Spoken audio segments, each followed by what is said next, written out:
I am Angela. That's what I love. Mr. Mallard. Join me as always, Mr. Chief of Morale himself, Bud Copeland. Bud, how are you this evening before we get So the point being is, good golfers are a fucking dime a dozen, and we saw it in full swing with the line of demarcation between. Are you ready, Bud? Are you ready for the players? Are you ready to make money? Are you ready to try to beat them? I didn't do my homework this week.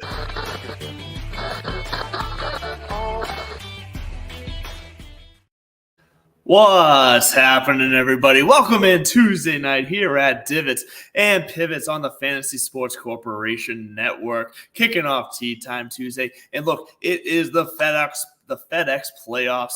We're kicking. We're ready to go. BMW Championship coming up. St. Jude Classic just figured up. Lucas Glover, who? Remember the name. We're here. First and foremost, though, Bud Copeland. He is here with me as always. What's going on, Bud? I know you have at least 5 minutes of thoughts on your mind right now. At least. First of all, it's the FedEx Cup playoffs. This is not a NASCAR race. This is a thing of dignity. But it is funny that we're talking about the FedEx Cup as if it's something that's established because, I mean, it's year 14, 15, something like that. 2007 was the first year. And this week specifically is one of those tournaments that was, I don't know, integral, but it was impacted the most because prior to it being the BMW Championship, it used to be the Western Open. And if you look up the annals of golf history, I don't know where the annals are, but I'm not going to go searching either. But if you look through them, you'll see a lot of mentions of the Western Open. I mean, it predates the PGA Tour. It was around since 1898, 99, something like that. And it was a main competitor for even the U.S. Open in the early days just because of the names that it would draw. I mean, Ben Hogan, Walter Hagen, Tiger Woods, are guys who looked at this as a traditionally strong tournament, which is interesting when you consider the subtext of everything going on with PGA and LIV and the PIF when you talk about what makes these things so special, and it's the longevity. And then all of a sudden, 2007, the FedEx Cup playoffs come around, and some things have got to give, got to change. And it's the same group that runs it. The WGA, the Western Golf Association, still kind of oversees and runs the tournament, just like every other tour stop. There's a nonprofit involved. I don't know if they're the charitable nonprofit or whatever, but I know they maintain kind of the responsibility of putting on this tournament, and it's one hell of a tournament. But it's an interesting week. The BMW Championship back at Olympia Fields. Last time it was here, we saw John Rahm win. I think it was 4 under, something like that. And it was just a bloodbath. There was only a handful of guys under par. So look for similar scoring conditions. I saw with all the moisture and everything. The rough is going to be going into the week at 4.5, 5 inches, and it could reach easily 6, 7 by the weekend. So Parkland style course, very traditional, old school. When you think of an American championship golf course, if you're not thinking of Kiowa or Pebble or Ponte Vedra or Pinehurst, then this is kind of the ideal setup. Not to mention, it's just a freaking really, really cool clubhouse. If you dig into the Olympia Fields story, it's like 110,000 square feet. It used to be it has its own stop on like the public transit service for Chicago. So traditional location. It's had a couple of US Opens, most recently Jim Furyk when he got his major. But it's going to be no joke. And I got a feeling you're going to see once again this tournament do what it was tapped to do after its run as the Western Open kind of had its run or ran its course, because pun intended, because the cream's going to rise to the top. You're going to see a major champion or somebody in Lucas Glover like form, win this tournament this week. What do you think about that? Did you know any of that about the BMW Championship and or the Western Open? No, I did a lot of nodding my head because I trusted you and I believe your information. You teach me something new every week. So you always bring the history, and I love that. That's why we work well together, because I did not know any of that. But you nailed it about the actual conditions of this week. This is going to be really the perfect type of course to break this down from 50 guys to 30 left in the field to head into the Tour Championship on the heels or on the toes of the Ryder Cup. So that's something, a little teaser. We're going to be talking a lot about guys putting themselves in position to score this week and being able to attack this course, because it's not going to be the easiest of tests around. So that's what playoffs should be too. We want the best of the best to be able to cut through the rest and bring us in to a championship. So you touched on it. Lucas Glover coming out, going back to back, and if you watched last week, you know that Lucas Glover was someone that we actually liked in our models. He ranked out number 2 in my model last week, but because he had won the previous week, and that's something that Bud and I both agree, we do not typically in golf play the winner from the previous week because it is so hard to go back to back. There's always a hangover when it comes to tournaments in the world of golf. But this is now, I think, the second time a back-to-back champion has happened this year. So we might need to start looking at that. But Lucas Glover was definitely an unexpected back-to-back champion, especially at this time of year with the playoffs on the line. But when you look at his past performances, recently at least, the man is in unbelievable form. He's won the last 2 tournaments. But even before missing the cut at the 3M Open, he finished 5th at the Varner. He finished T6 at the John Deere. He's just in great form. It can't be ignored anymore. Can I say he's going to show up this week and win back-to-back-to-back? No. For the same reasons why I said last week, I don't think he's going to win back-to-back reasons. Yes, I was wrong last week. But 3 in a row, that's land that only Tiger touches. Can you agree? Lucas Glover's not winning this week, right? No, I was about to say win, no, make the cut and make an appearance. Yeah, I think he's in such good form that this wave isn't going to crash. And after the question came out, you want the Ryder Cup, or when's the last time you thought about the Ryder Cup? Because until about 15 minutes ago, that was the first time I thought about it. Yeah, I really want it. Sorry about that. My research assistant, as you can see, I'm flying solo at the home office this evening, and my research assistant needed some help. But Lucas Glover, I would say, is going to, the way he's putting the ball right now is absolutely insane. He made a switch to literally kind of how Wyndham Clark liked Ricky Fowler's putter and said, I want those specs. I want that putter. He did something similar with Adam Scott's kind of standing up the broomstick putter in that motion, and something clicked, and now he's rolling the ball. So he's a little older, and this is going to be the 3rd straight week of intense golf, not just kind of ho-hum. Middle of the year John Deere Classic, make a cut and get a check and go home. And he's got a little something more to play for. So who knows? I dig the story, and I think and I want it to be real. I'd love it if he won. That'd be, one of the most phenomenal kind of comeback stories in golf if he won again, and then all of a sudden he's in the driver's seat going into Atlanta, yada yada yada. But like you said, reality, no. But I do think he's playing well enough to show up solid for 4 days, and then we're going to see him next week in Atlanta at East Lake right here.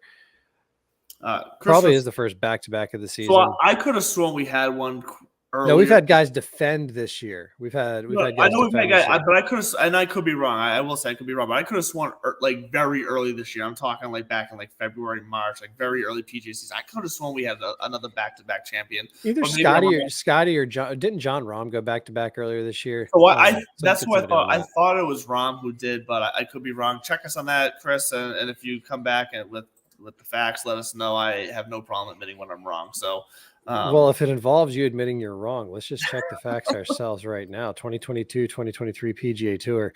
Let's see here. Who won?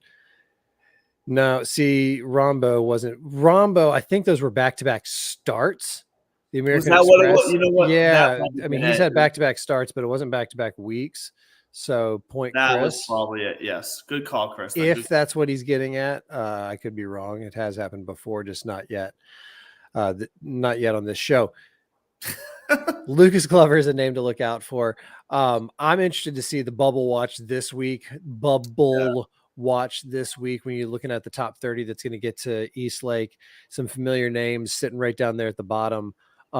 Including, Jordan Spieth at 27, Tyrrell 26, Sung J M at 28, Chris Kirk 29, and Sam Burns 30. So those are guys who, I hate the cliche, but cliches come out of, I guess somewhere they actually get used, but they have their fate in their own, in their own hands. They control their destiny, so to speak, play really well and just hold on to your, hold serve.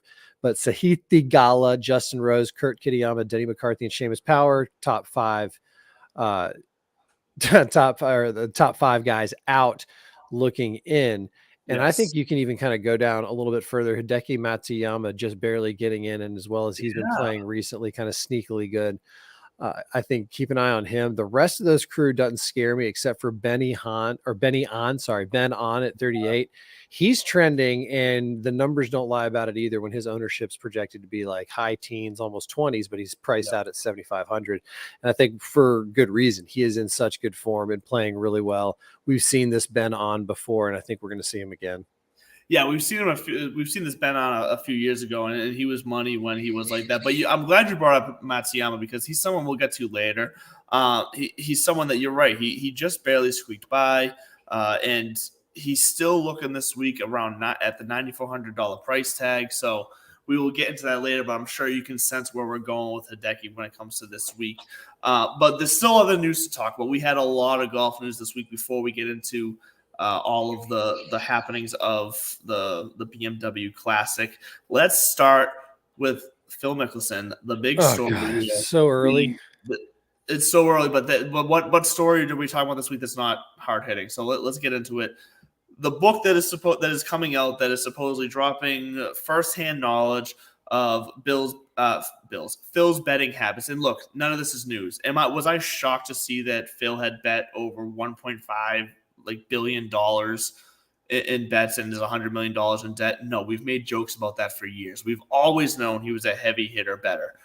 What was more surprising was the thought that he had bet on I believe it was the 2014 Ryder Cup, if I'm not mistaken. I believe was it the 12? I keep mixing them up. The 2012 Ryder Cup that he was a part of. He was on the U.S. team for, saying that this book claims that he bet money on that Ryder Cup, which for me puts us in this weird, I know it's different than baseball, but it puts us in this realm of Pete Rose, because the biggest problem with Pete Rose and his betting was that he was betting on games that he was involved in. And to me, this is the same arena as that. It's different circumstances because, baseball is a team sport, golf is individual. You can make arguments either way, but maybe I'm biased because I'm not a Phil fan recently because of all of his smack talking and all the live stuff, whatever, but this feels like that if this is proven true, this is a massive blemish on Phil. Like I can't look past the fact that he was betting on tournaments he was involved in. What do you feel about when you first read this news? What was your gut reaction? And then if your, I guess, calm, cool, and collective reaction was different than your gut reaction, what was that? Well, as you and everybody who pays attention to the show knows, I made up with Phil, a few months ago. So this is an unbiased, strictly sports journalism thing kind of angle, but I really I couldn't care less, and here's why. First of all, the book that we're talking about, if you don't know who Billy Walters is, just go down a quick Wikipedia page, and then from there you can start Googling the different stories and legends of Billy Walters. He's quite possibly the greatest sports gambler in the history of modern sports gambling. Literally, legitimately, with the receipts to show it. Yes. And not even just sports gambling. He would also, there's stories of him, taking out $2 million to go win $3.8 million at blackjack in a 36, or roulette, after seeing that there's a certain pattern of numbers that jump out. So this guy was a professional gambler, and he goes to jail for securities, insider trading information, some Martha Stewart type shit. Yeah. And I guess Phil, in his mind, Phil was in a position to testify one way or another, but I guess Phil had his own picadillos with the IRS and the federal government. So he, he paid his own fines, and I think he looked out for number one there. Or at least that's the top page results. So Bill goes to jail. He's out now finally. This is actually relatively recent. So I guess this is where he's cashing in all his chits, right? He's saying, this is what I know, and this is what I've seen, this is what I've documented, X, Y, and Z. It's alleged that through the course of his betting career with Phil and helping him book bets and et cetera, about $1 billion, $1 billion of money spent. And it's estimated that he took a hit of 100 million. That sounds like a lot of money because practically speaking it is, but break it down. That's like if you bet 1,000 and you win 900 on that bet. It sucks that you didn't actually win, but you took that 10% hit on your original investment. So, I mean, people are like, he lost $100 million. He won $900 million. dollars betting. You know, I mean, Well, he was, and so you think about it, did pretty well, you know, from the number standpoint, he damn near broke even over the course of his career. Did he bet? So there's part one of that where it's almost like the shock factor of the numbers. I get it, but from an analytical standpoint, no. But like, you know, trying to not rationalize it, but objectify it. He damn near broke even. You know, which, you know, okay, good on you. The percentages is something any gambler would kill for. Right. So I mean, which is funny because also in the notes of this book coming out, Billy Walters talks about how, you know, next to Phil, he's like, I don't know anybody who bet more than Phil than me, you know, which means, to put it in 3 steps back, that means Phil Mickelson might be the second most successful or biggest gambler in the last 35 years, not just sports gambling, just gambling. But even before this book, would any of us be surprised by that? No, because he's been notorious for that. There's been players who hinted at that too. Like, we kind of saw this coming. And so do I care? No. And here's why. Just about the gambling in general, we'll get to the Ryder Cup thing in a second, but gambling in general, it seems to me he had the money to do it. He paid off his debts from what we can see, you know, and now was there shady money, you know, moving from here to there and not paying taxes on it, whatever. Okay. I'm not an accountant. But from just like holy shit, this guy bet this much money, that, you know, I guess it was proportionate to what he could afford or could get away with at the time. I doubt Amy loved all of these. The gambling stuff didn't shock me. The gambling stuff didn't necessarily. I didn't have an issue with the numbers or whatever. Like I said, the part that I then got sketchy with was the Ryder Cup part, which I know you're getting to, so I'm going to let you get there. But that's the only part that then turned the tide for me a little bit. So the Ryder Cup piece too, if you read between the lines, you see more of the message of exactly, you know, the back and forth or what they leaked from the book.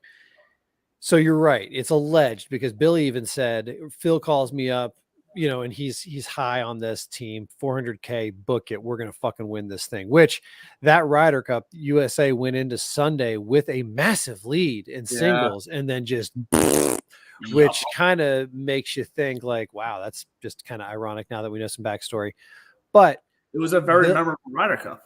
Billy's reaction apparently to him was exactly yours. Have you heard of Pete Rose? Heard of him? Like, this is getting some fucked up territory. I want nothing to do with this. I'm not touching this bet. So he didn't place the bet. Does that mean that Phil didn't go elsewhere? I mean, he could have. You know, it's kind of like a, you know, your usual drug hookup is out of town. Does that mean that you don't start tapping the resources and seeing like who's holding, who can I go hit up just while my guy is not willing to? So I don't know. He says he didn't. And until there's actual proof or evidence that he did, I will give him the benefit of the doubt and think that maybe it was a fleeting thought where it's like, oh my God, I feel so good about this. We can't lose. Cause that's his mentality. Every time he steps on the golf course, I can't lose. $1,000 a hole, whatever you want to play for. I can't lose. So it's that natural instinct of, man, I've been here before. I've had this feeling, you know, I'm on a run, bet on, bet on me. I'm going to bet on me. But to your point, this was a team event. And are we getting into, you know, like boxers can bet on themselves? Floyd Money Mayweather's famous for basically taking whatever he's getting paid and just putting it on himself and, you know, doubling his money. I'm sure it's not exactly how it works, but you know, he can bet on himself. So I don't see the big deal of golfers betting on themselves outside of team competition. Correct. I don't see that big deal. And so I do leave it with, if true, of course it would be kind of, but also the thing of he was betting on himself to win. He wasn't point shaving. Yes. You know, he wasn't going 8 men out. He wasn't going BC, you know, point shaving incident. So there is no incentive for him to fuck this up. So I still don't see why it would be, you know, against it, you know, a big deal for him to bet on himself other than you're a fucking degenerate gambler. And like, that is where it's almost like, you know, you don't date your coworkers. You don't bet that close to home. So in the end, I don't really care. I went through this whole back and forth when I saw like the numbers and everything. And then I heard some other smart people talk about it and break it down and kind of put it into perspective. And unless he was betting on, you know, golf tournaments, then I don't know, dumping them on purpose, then I really don't see a huge issue other than if you broke whatever PGA Tour conduct rules, they'll, you know, issue a fine and you'll move on. Yeah, and obviously there's rules in place for this, but I do generally agree that if even when it came to Pete Rose, if his only bets were to bet that the Reds were going to win or that he was going to get a certain number of hit, like all things that were going to be the positive, like I think it's degenerate and smart. I think it's degenerate and I think it's not smart. But do I think it's sacrificing the integrity of the game? No, because it's encouraging a positive result. Now, but what I also an entire sport where individual gambling has been part of the tradition since day one. But so what I can see where the rules come into play though is that it can be a slippery slope. So let's take it from a baseball standpoint for just a second, because it's just going to be a little bit more applicable. Say there is a guy who's betting on his team to win week in and week out. Coach or player? Only ever. I'm talking a player. Okay. So a player betting on his team to win every day, say for a week. He's win some, to lose some, whatever. But he's still betting in the positive. So you think, okay, whatever. It's not like he's throwing games. He's trying to win. So you look the other way. All it takes is that one time, though, where he's sitting in that clubhouse before the game and he sees, people don't really seem to be into it tonight. And he goes ahead and places that negative bet. It doesn't mean that he's going out there trying to lose, but it begins that slippery slope of them thinking. Well, it's just like football players knowing that, questionable ankle really means he has a hip pointer that means he's not going to throw at all. And it's going to be a ground game. So you take the under on those. Yes. It's the same as insider trading, because you, as a part of that organization, you have more information than the average bettor, the average gambler.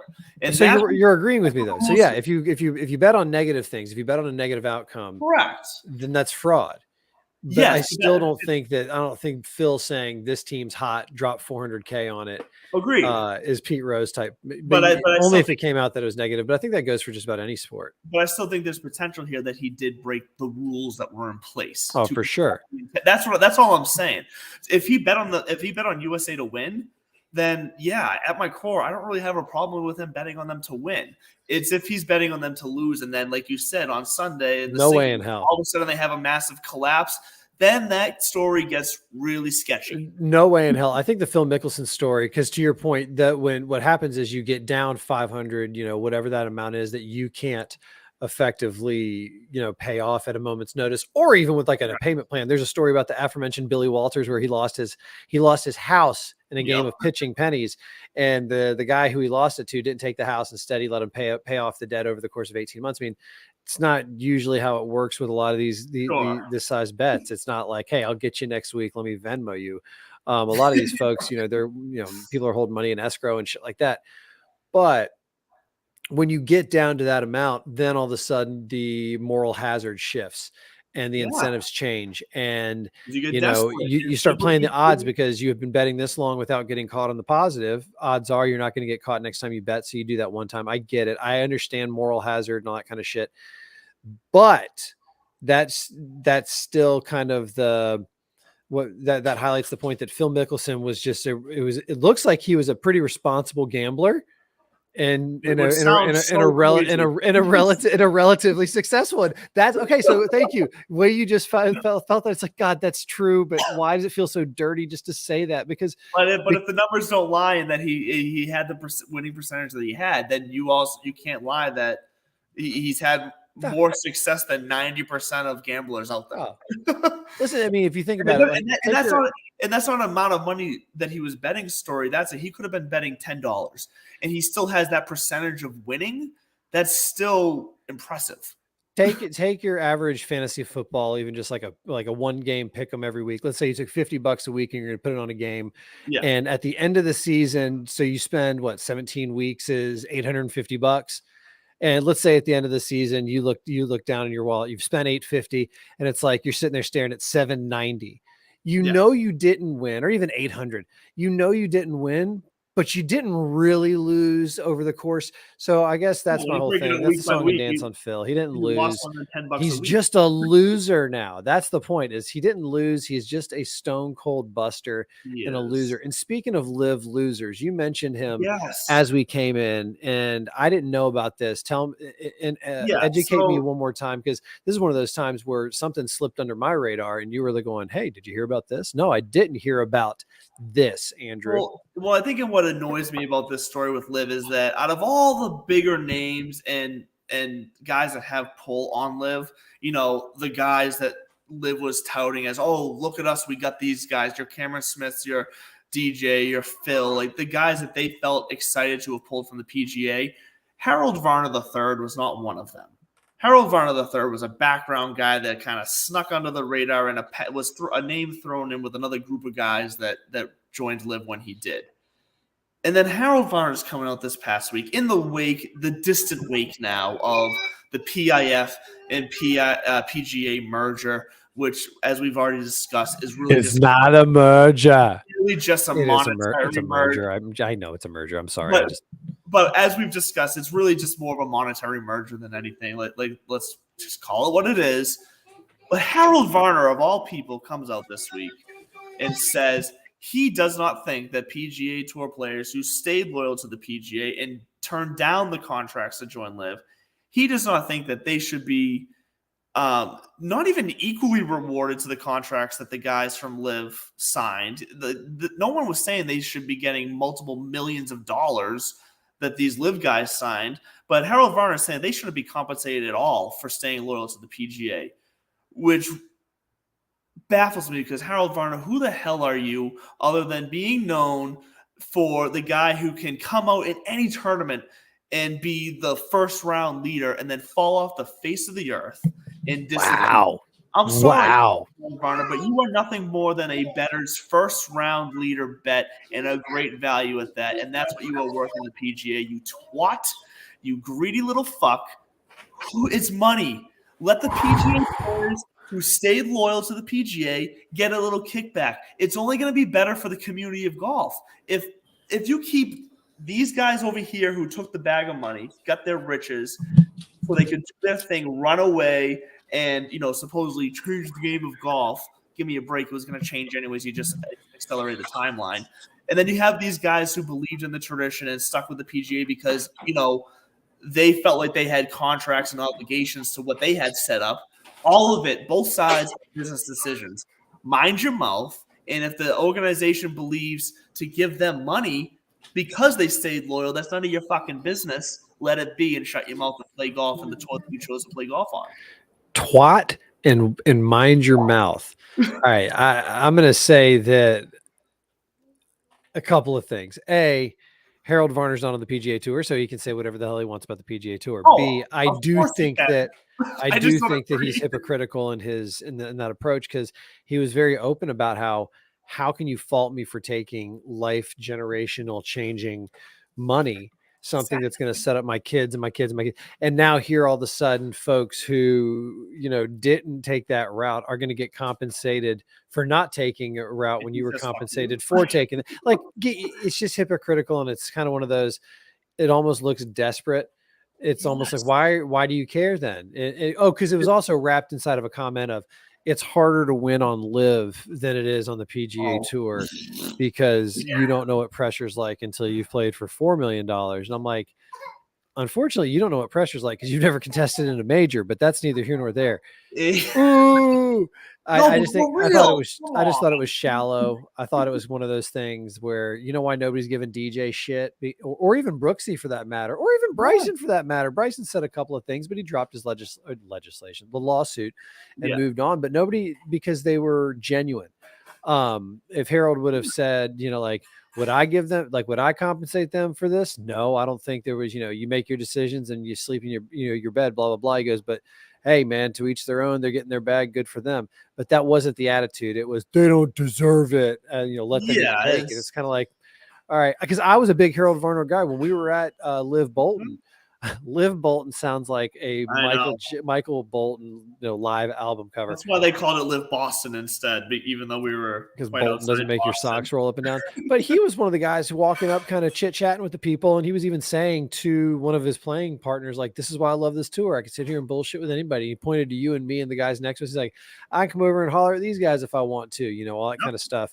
And it was fun to see. So I don't know. Maybe they're just also embracing everybody hates us. So why not just let it fly?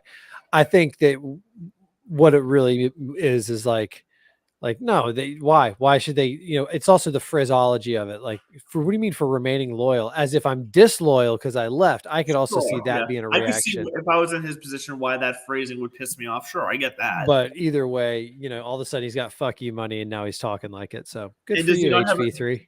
does he not have a PR team to rein him in too? Like, I He's mean, doing it just fine. He's signed on. He's on the Jumpman brand and brand wagon, and he's got whatever Live people. I tell you what, the Live PR department they do try to keep those guys buttoned up quite a bit. they do, yeah. So you saw got it firsthand. And the statements that we're talking about, again, we're wrapped in the whole, it's harder over here than it is over there. So they're probably like, yeah, man, let it fly. We don't care. Either that, or he really is, like I said, he's got the FU money and now he's just talking like it.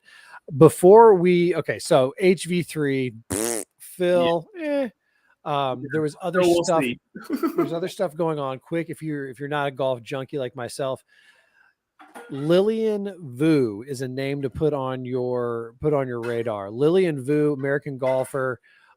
She just broke through. I want to say she's 25 years old. Just broke through on the LPGA tour earlier this year in February. And now she has followed that up with not back to back, but 2 majors. She won the Chevron earlier this year, which used to be the Dinah Shore. That's neither here nor there. We'll do a whole other episode on LPGA major history another day. And then she just won the AIG Women's Open. And, it's crazy because now all of a sudden there's somebody not only just challenging for the best golfer in America, she's challenging Nelly for best golfer in the world right now, and I think she's lining herself up to. I'm big on the Olympics. I know we didn't get into Ryder Cup just yet, but she's lining herself up to represent our country there. Also with the Solheim Cup coming up later this year. So Lilia Vu, not Lillian, Lilia Vu is an up-and-comer on the LPGA Tour, and also up-and-comers on the PGA Tour and other world tours. U.S. Amateurs going on out at Cherry Hills. Cherry Hills, as you very well know, because I know you're a big, big golf historian. Cherry Hills, site of the 1960 Arnold Palmer U.S. Open victory, where he drove the first green famously in the final round, and he would hold off amateur Jack Nicklaus for a 2-shot victory. Can you imagine if Jack would have taken home a U.S.? That would have been some Bobby Jones type shit right there. So the U.S. Amateurs going on. It's one of the final real majors before we get to the Ryder Cup. So speaking of Ryder Cup, is there anybody from Liv? We're going to circle it back to these guys. Is there anybody from Liv that you would take other than Brooks for the Ryder Cup? Because I honestly, I think Brooks might be able to hold on. I haven't checked the points, but I think he's going to hold on to his top 6, and just they're not going to screw with that. Why would you? You don't want that smoke, as the kids would say. So, is there anybody else over there that you can think of that you're like, you know what? Yeah, I'd like to see him in the locker room. So obviously, I guess the hot button name would be Cameron Smith, just because he won this past week on Live. If anybody cares. Unfortunately, he's from Australia, so he's not playing in the Ryder Cup. That's true. I keep forgetting he's from Australia. I do that all the damn time. So then it's because he looks like he's from Ocala, Florida. I know he does. So no. My answer is no. It's Brooksy is really the only one from Live that I think deserves to be in the Ryder Cup. Other than that, no. Sure, we've had some performances in some of the majors by a couple of them, but no, none of them do it for me. I think there's enough guys on the PGA Tour playing well enough that it's going to be a very good Ryder Cup this year. But I do want to say, with funny enough that I'm going to say his name, Bryson DeChambeau. That's why I brought it up, because he was on the winning Ryder Cup team in 2021. He was impactful. He actually, him and Brooksy looked great in their little outfits too. He did just win on, on the Live Tour. He shot 58 at the Greenbrier, so he's got that kind of form going. It's the Greenbrier though. It's not exactly a crazy tough course on the when it comes to tour events. No, that's fair. That's fair. I mean, he did have a T4 at the PGA, top 20 at the US Open, and he made the cut at the Open Championship. So, I mean, they all know each other better than I do, but I kind of want him to go just for the controversy, but I agree. I don't think he's going to get picked. So that brings up, though, you mentioned his name earlier today, and kind of who cares if he repeats this week? Has Lucas Glover, I kind of made that homage that he says he's never made a team he would love to. He played President's Cup in 2007, 2009. He was on a Walker Cup team in 2001 as an amateur. And he, won the 2009 US Open. And now all of a sudden he's found the fountain of youth in a broomstick putter. So do you put an old dog who you can't buy that kind of, scar tissue, mental experience, toughness, and that high that he's on, in that feeling of resilience that can pull somebody out of a rut at any given moment to be like, look me in the face. Look at this withered old, 57-year-old face on a 43-year-old body who's seen a day or two in the sun on the range. This too shall pass, buck up. Do you put him on the team?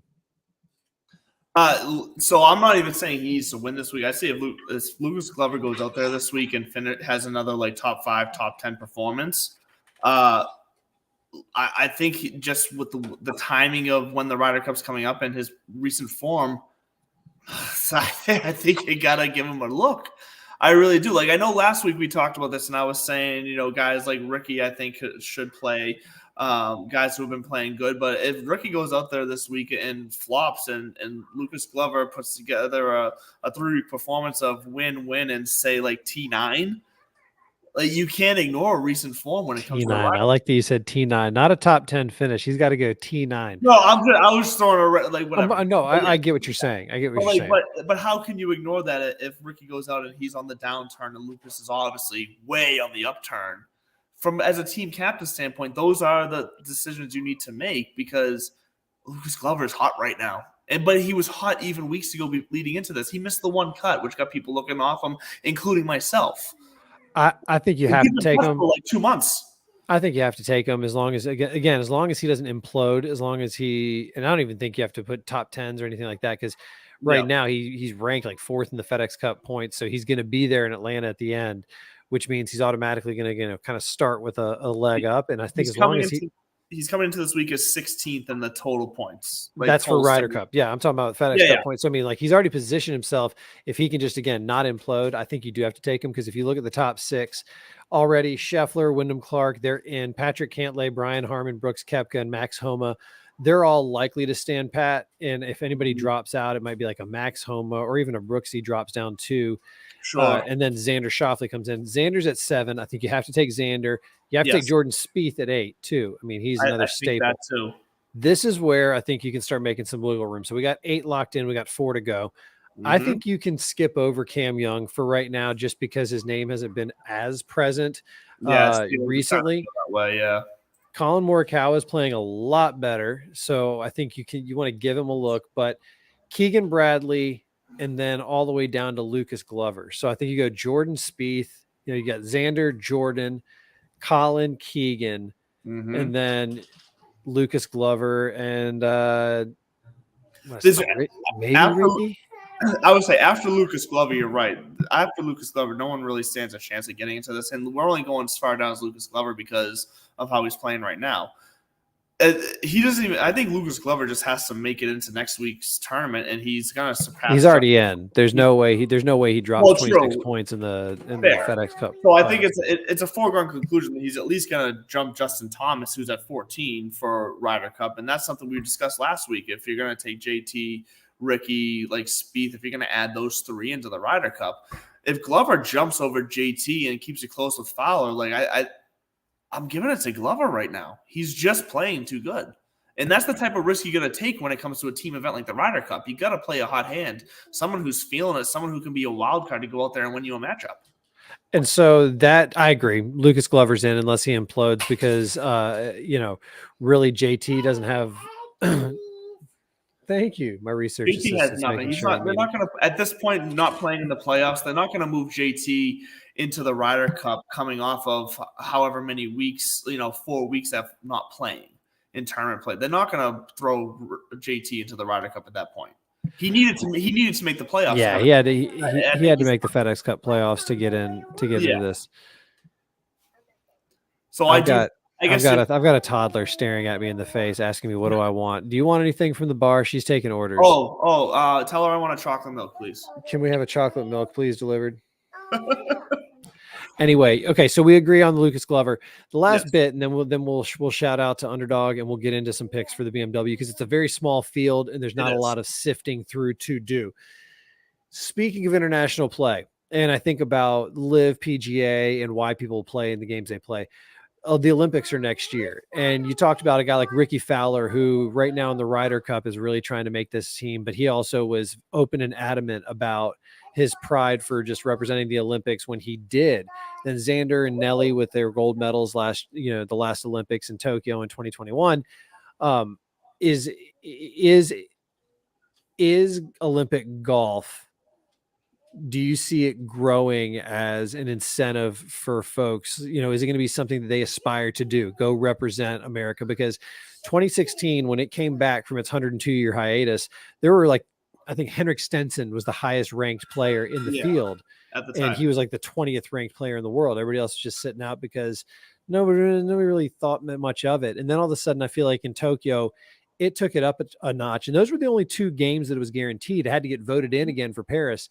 And I think on the heels of what we saw, the 2018 Ryder Cup and what kind of stage that showed for world golf, you have to put it in again. And I hope it grows and becomes just one more opportunity for these guys and female golfers to have something else to play for. Because if it does just come down to a Harold Varner III money grab, then I think that's going to be everybody's worst nightmare, is an influx of money, a disappearance of honor and tradition, and the creativity behind new things like Olympic golf. So I agree that I want the Olympic golf to take off. I want it to become a staple event that guys are vying and truly competing to represent their countries. I'm not so.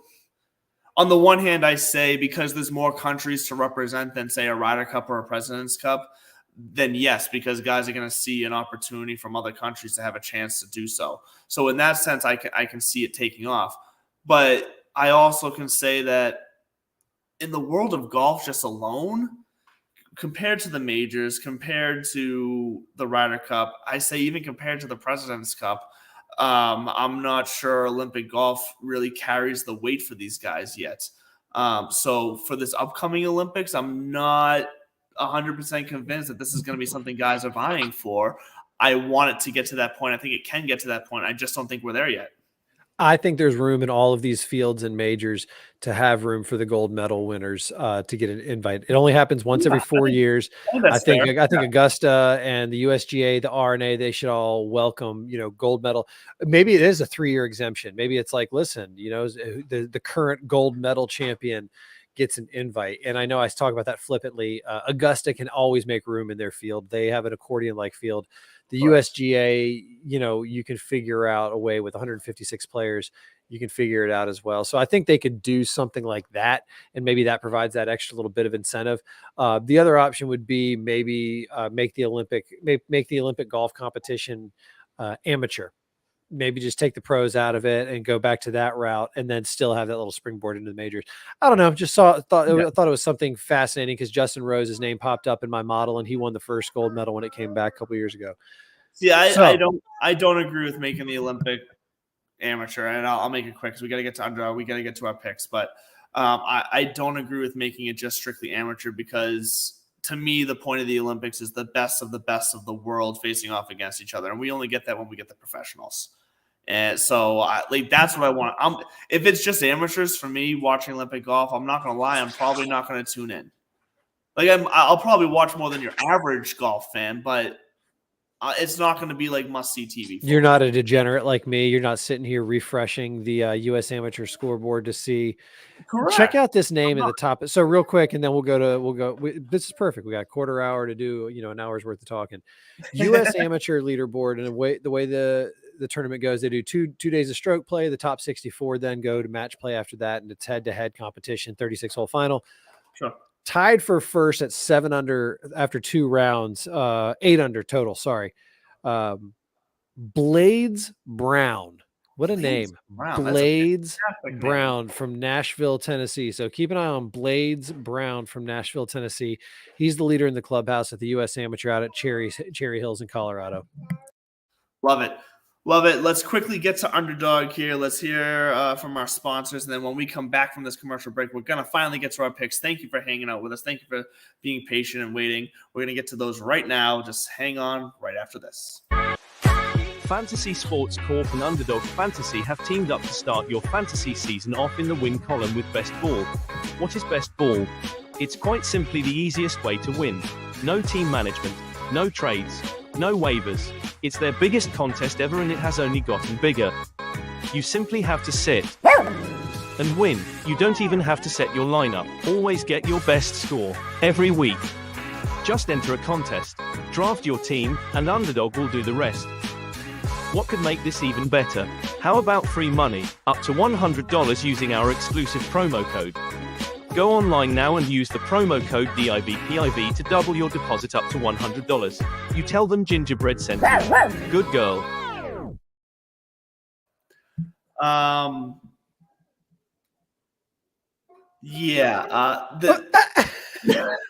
There's things happening upstairs in this vacation home right now that I might just walk down the street after the show instead. And I know they're watching this right now, so I know they know what I'm talking about.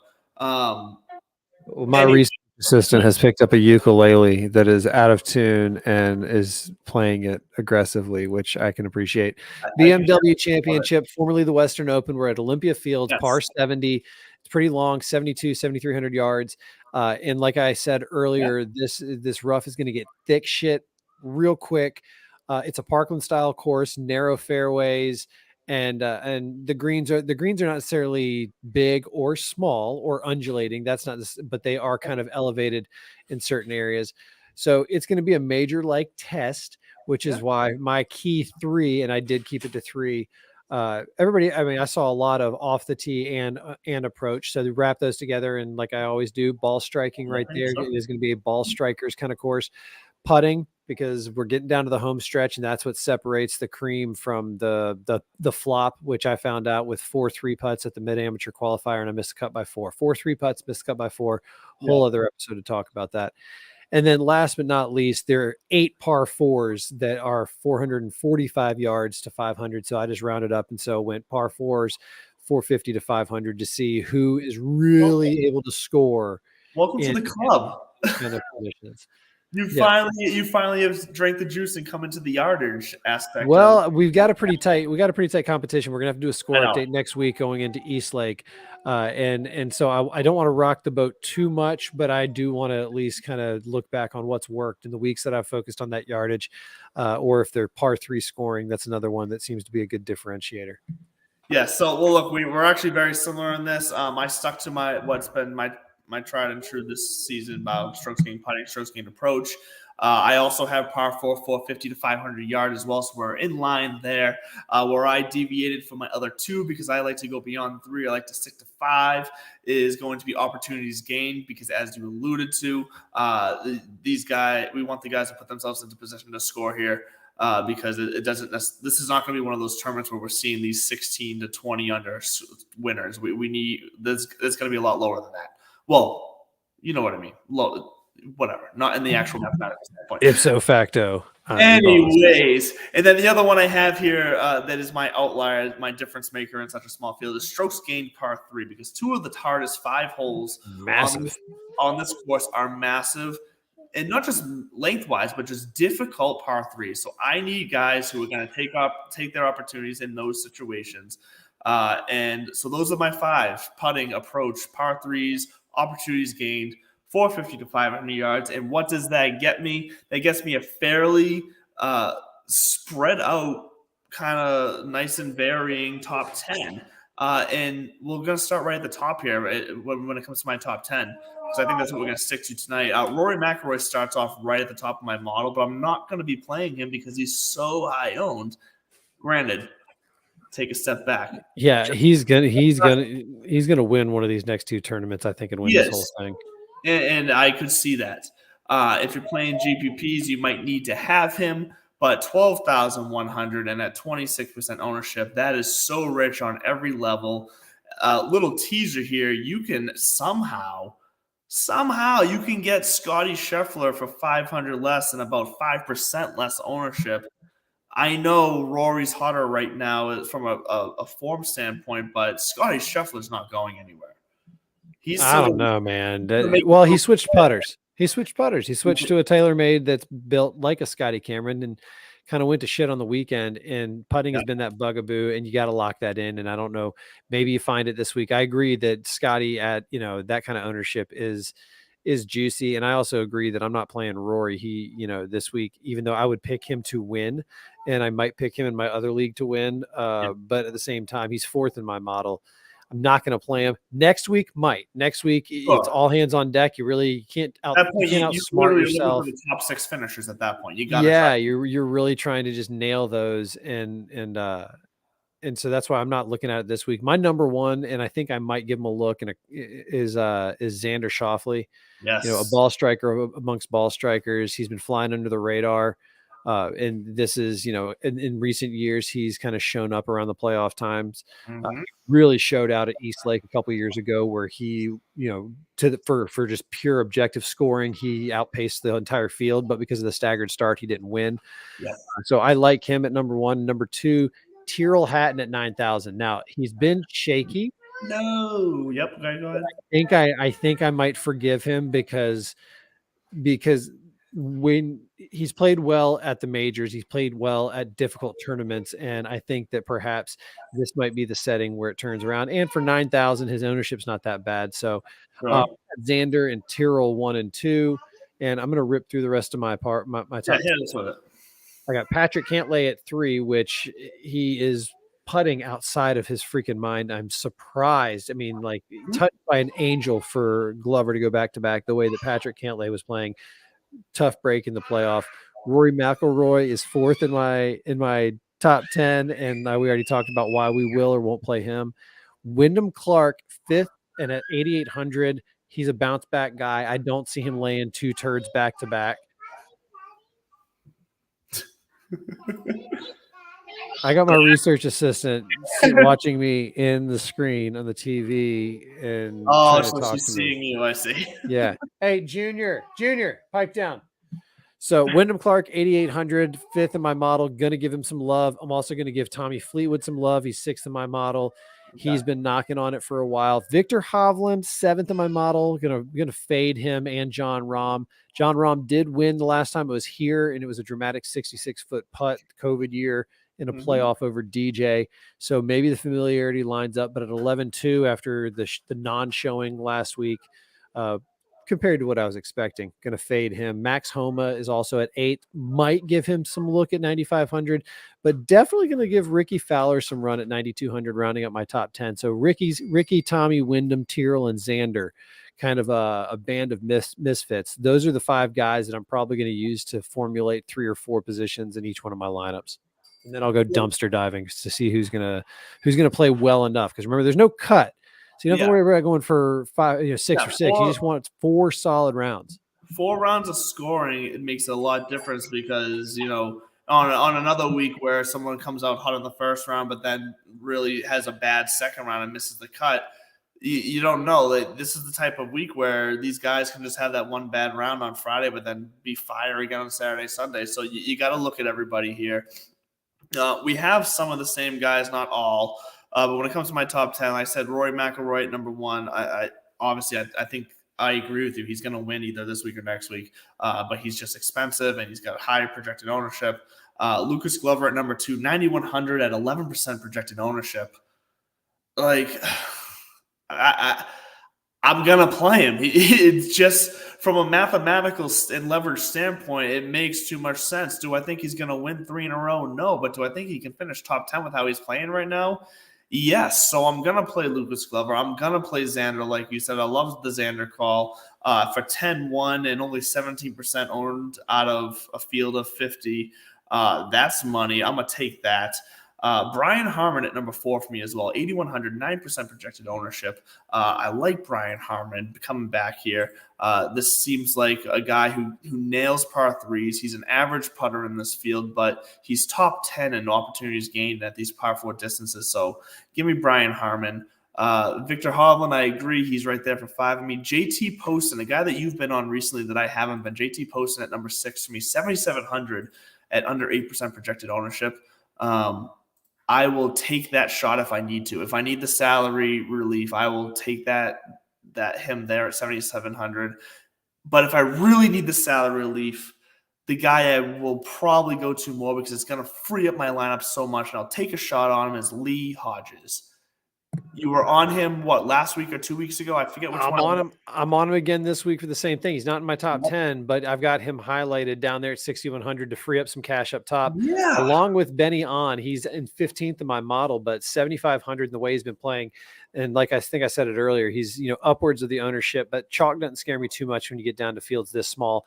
And ironically enough, I've got Brian Harmon highlighted in mine as well. He's not top 10 or anything like that in my model. He's actually in the latter half. He's the only one outside of the top 25 of my model that I have highlighted, sheerly on kind of a gut call. He's not the longest guy out there, but I think he's, the way he's playing and putting, he might just be effective enough to keep the ball in the fairway and sink, a lot more putts and ride that momentum that an open champion might be able to ride this late into the season. Well, yeah, and you alluded to it right there, that he can keep it in the fairway. That's something he's good at. And that's something he's going to need on this course. So it makes sense. So I'm right there with him. To round out my top 10, Tommy Fleetwood at 8. I'm right there with you. Ricky Fowler at 9, 9,200, 15% ownership. I like that. If you ask me, am I 100% confident he's going to make it to next week? I'm not. He seems to be tailing off here a little bit, so he's going to be one of those bubble watchers I will be watching. And then Adam Schenk at 6,500, 14%. If you're down there looking for some sort of salary relief to get a bunch of the top guys, 6,500 Adam Schenk would work for me. But I still prefer Lee Hodges for $400 less for all the reasons I already stated. You've changed up Adams. You've gone from Svensson to Schenk. I know. I've said Schenk so many times in the last couple of months. Real quick fun fact about the Olympia fields that they're inhabiting this week. Some of the big past tournaments that they've held, including some Western Opens or other Western Opens, since I guess technically this BMW is a new iteration of the Western Open. I said some U.S. Opens and PGA Championships. The 2015 U.S. Amateur won by Bryson DeChambeau. If you go back and look at the pictures, he had the short brim cap and weighed like 90 pounds less, SMU guy. But he's always had that very straight Mo Norman-esque swing on a plane. But unfortunately, Bryson will be watching from home, and I guarantee you these guys are watching or paying attention to this. Any of them that say, like, no, I don't really watch that anymore, is completely full of it. Even Cam Smith down in Australia is going to be paying attention. Liv, did they just come off a tournament? Are they somewhere else? They just came off Bedminster this past weekend because Cam Smith. Oh, that's right. I saw the country club adjacent guys with the back off challenge with Trump round 3, and this time was freaking hilarious. One of the guys, how are you going to book tee times from jail? And then Trump pipes it right into the center of the green. It didn't really I thought work it was beautiful. in their favor on that one, but content wise, it worked. But yeah, no, they had Bedminster because Cam Smith won by I think 7 strokes. That's right.